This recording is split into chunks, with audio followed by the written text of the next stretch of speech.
Lately, I've been seeing people saying that pop music has been getting pretty stale these past few years, and while I don't fully agree with that sentiment, I do agree that nobody's really pushing any boundaries anymore. There's just not that much innovation in pop music anymore. For example, artists like The Weeknd, Olivia Rodrigo, and Conan Gray are making some of my favorite pop music ever, but they're not really doing anything that hasn't already been done before, and most are taking an already existing sound and just adding a bit of their own flair to it. Now, don't get me wrong, there's not a problem with doing that. I'm just saying that if we want pop music to stay creative and passionate over time, we're gonna need some sort of genius, an innovator, someone that paves a completely new lane for others to follow. And I think I know just the right person for that. And that person is Underscores. When I'm with you, it feels like music. It's happening again. I feel the BPM, I feel the music. Usually I'm hard to please, but I feel the harmony. April Harper Gray, aka Underscores, was born on April 21st, Y2K in San Francisco and had a pretty normal but creative childhood. She went to a pretty standard Catholic school, and when the day was over, she would get home and write short stories, make films in iMovie, and even had a Minecraft Let's Play channel. She was also very into music, listening to many artists from a variety of genres such as Jack White, Beck, Britney Spears, and Justin Timberlake. Inspired by these artists, she first dabbled in music production at the age of 6. The fuck was I doing at 6? Playing with some Hot Wheels or shit. She would make simple beat loops for fun on GarageBand and burn the beats onto CDs. Again, this was all during primary school. However, in the early 2010s, everything would change when she discovered a little artist known as Skrillex.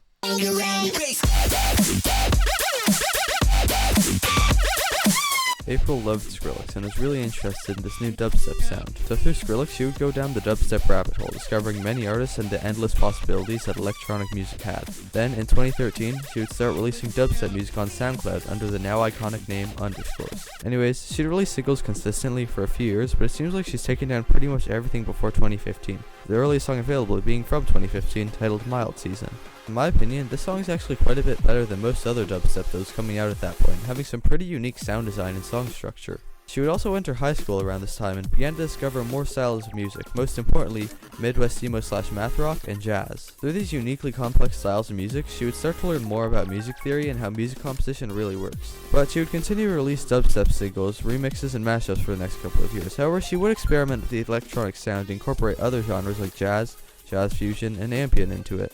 Sometimes it worked well, and sometimes it didn't, but that didn't matter. What mattered was that she was having fun whilst improving as a composer at the same time. The best example of this is her 2016 EP, Air Freshener, featuring the songs Assembly, Null, Flippin', and Tide. It wasn't the highest quality project ever, but it was really unique and had a great vibe. Air Freshener was also April's first real boost of exposure in which she started to gain a small fan base. After Air Freshener, she began releasing her music onto all platforms, not just SoundCloud, which solidified that she was serious about this music thing now.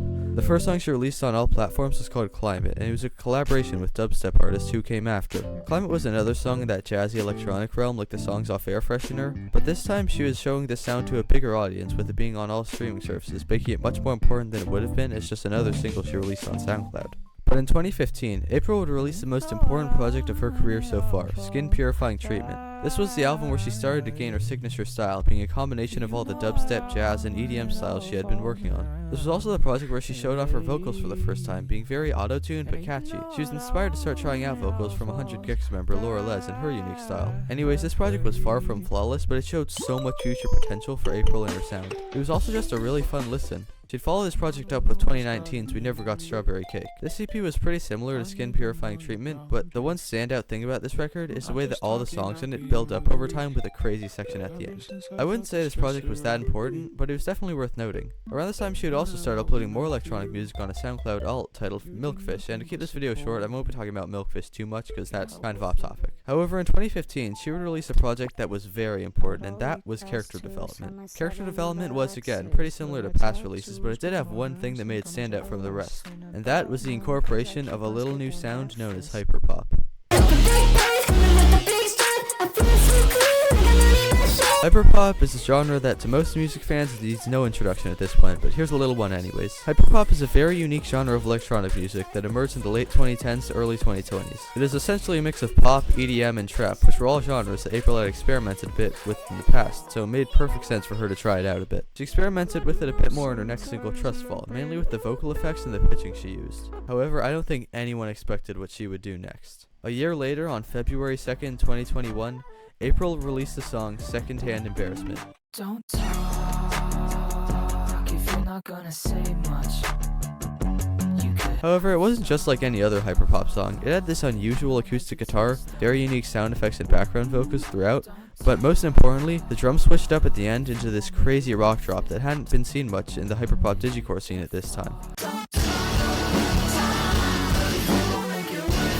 This song was by far her biggest yet, and is still her 4th most streamed song of all time on Spotify. It would also be her breakout song into the hyperpop scene, gaining her many fans that were curious as to what she would do next. And they would find out exactly 1 month later on March 2nd, 2021 with the release of another single, Kinko's Field Trip 2006.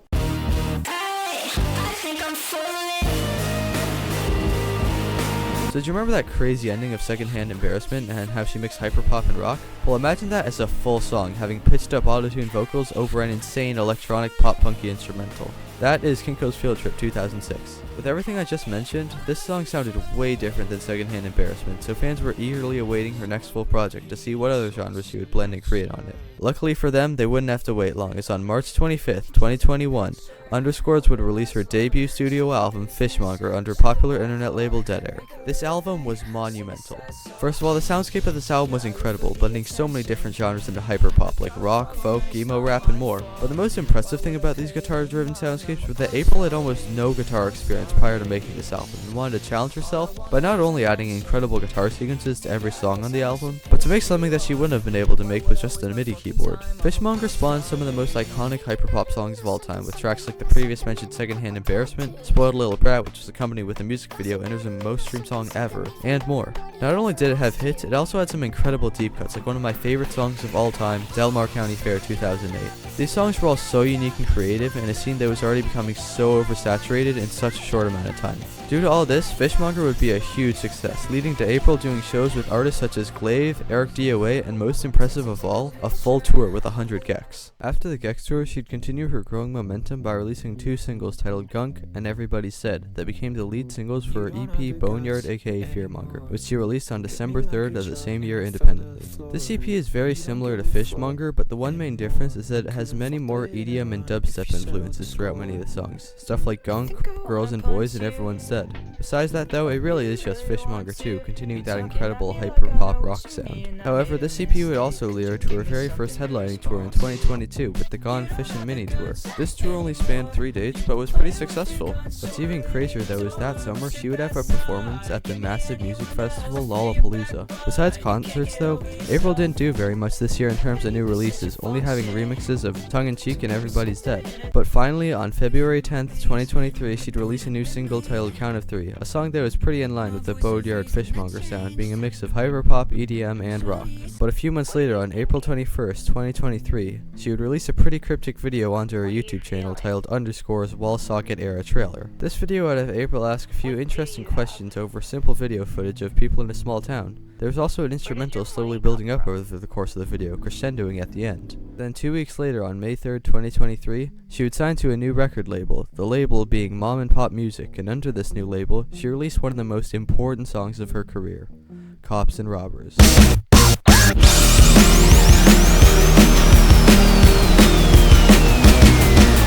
While this song still had a few small hyperpop elements, it was pretty much just a full-on pop-punk song, and holy shit, it is incredible. The production goes crazy, it's catchy as hell, but coolest of all, this song tells a story, one that we'll expand on in a bit, but for now, here's a simple version. A man named Joshua Domingo was caught laundering money from a bank he'd been working at for over a decade. He used this money to feed his meth addiction, so he fled his town titled Wallsocket, leaving his family behind. Yes, this is actually what the song is about. She also released a music video to accompany this story, and she released another single 2 weeks later on June 7th called You Don't Even Know Who I Am. This song starts off with a Dance Dance Revolution sample where the announcer motivates the player after they fail. Then a sad guitar and April's beautiful vocals come in. And while the instrumental stays pretty much the same throughout the song, the vocals slowly rise in crescendo near the end before going back to their original volume and tone. The lyrics of the song also tell another story. This story is about a parasocial relationship between 2 people where the stalker knows what she's doing is wrong and scares the other person, but kind of romanticizes that in her mind. And this track was also accompanied with a music video. 5 days later, the next single would arrive, called Locals Girls Like Us. This song was a lot more glitchy and hyperpoppy than her last few singles, but it was in a new style that felt really fresh. Even though it was very sonically different from the singles, it gave off a very similar feeling and vibe. Thematically, it follows another story about a parasocial relationship, but this one is much less vague than You Don't Know Who I Am. To put it very simply, there's a girl named Mara who's been obsessed with another girl named Sunny since they were kids. The thing is that she's never really talked to Sunny and has kind of just watched her from a distance. This of course leads to a parasocial relationship, and Sunny tries to stay away from Mara because of this. And like the other singles, this song also got a music video, but unlike the other singles, this one didn't really relate to the song's story that much. Then April would go silent for a few months, but then on August 15th, April revealed the track list and then one day later released the final single for the album, Old Money Bitch. The song is sonically kind of a combination of every single single released, being electronic, rocky, poppy, and more. This one is a story about a girl who is called Old Money Bitch because she has a rich family that's only rich because of inheritance. The previously mentioned character Mara hates Old Money Bitch because of this, and the song just kind of talks about both their perspectives on the situation.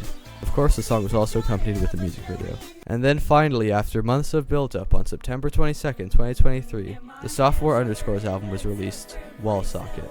And if you couldn't already tell from the single's themes, this song was a concept album. The lore and full story of this album is very complicated and long, so if you want a full breakdown of it, I highly recommend Headphone Emoji's video on it, but here's an extremely simple version.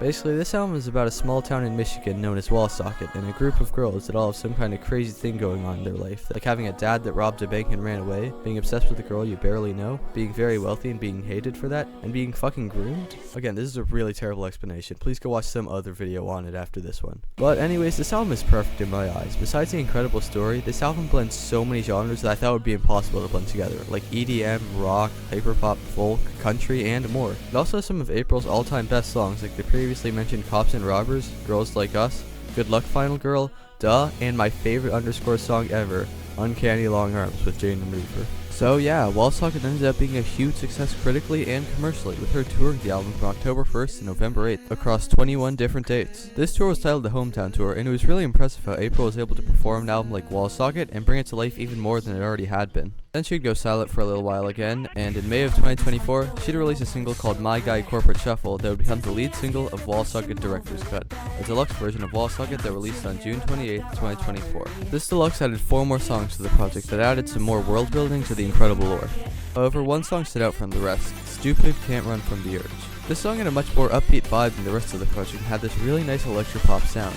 This song would also mark the beginning of the Galleria era. A couple months after Director's Cut, on October 16th, April would feature on the song Harvest Sky by Oakley. This song was a very polished synth-pop song that she fit really well on, and she would decide to lean more into that pop sound and aesthetic even more after dropping the single Pop Life with Umru a few months later on April 4th, 2025. And behind the excruciating loud bass of this track, you could hear some really pretty synths that would start to become a staple of this new era. Around this time, she was also opening up for Porter Robinson, the European leg of the Smile Tour, and during this tour, she would test out her new sound, and the crowd seemed to really like it just like she did. So she would lean even more into that poppy sound with pretty synths on the SoundCloud exclusive track Point A. But much more importantly, a few weeks later on June 27th, April would release a new solo single titled Music. This song was generational.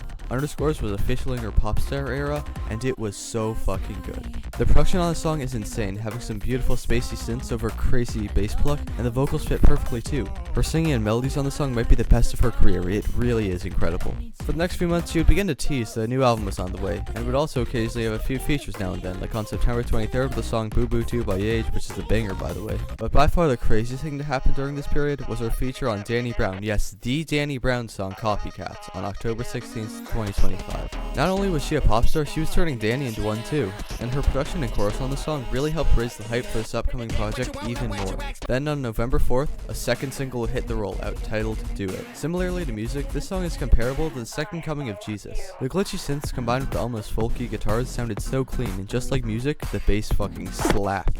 April also performed incredibly on the song. In fact, I think this might be one of, if not her greatest vocal performance of all time, having incredible melodies and one of the catchiest choruses of all time. The music video for the song was also really cool, even having full choreography. A few days later on November 7th, she would feature on another Danny Brown song called Baby, but more importantly, a few days later, she would begin the Stardust tour with her and Fentanyl opening up for Danny.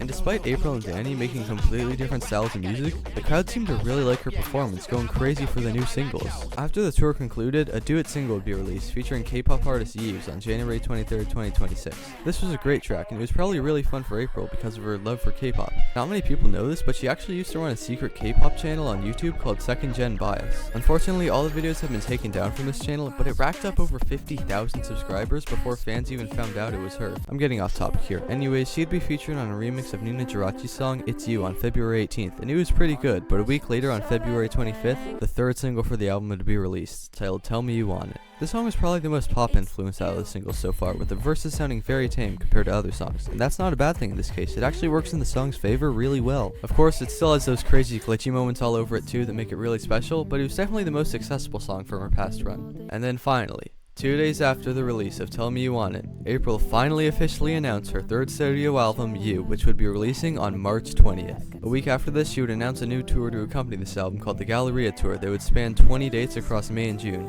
You could also get a package for this concert that included this cool fishmonger light sticky thing that I wish I bought instead of general admission. Anyways, after almost a year of singles, teasers, and anticipation, You by Underscores would be released on March 20th, 2025, and it was beautiful. Similarly to Wall Socket, this project feels very cohesive despite all the songs being different from another in their own way. You have songs like Anendo that are hype bass carried bangers, and then songs like Love Field that are really clean sounding and relaxed. Another thing about the tracklist is that it is insanely consistent, with every track being damn near perfect. But the most impressive thing about this beast of an album to me is the general sound. I feel like the sound of this album is going to be remembered as very innovative and iconic for many reasons, but the main one is that it's very unusual and experimental compared to almost all pop music, yet it's still very accessible. I've shown tracks from this album to people that have all different music tastes, but they all found at least 1 or 2 tracks from this album that they came away from really enjoying. Even my mom likes this album. So anyways, why do I think Underscores is going to be the next pop sensation? Well, because she's making some of the most creative pop music of the decade that pretty much anyone can enjoy. She's showing that you can be weird and experimental but still make hits out of it, and she really can do it all.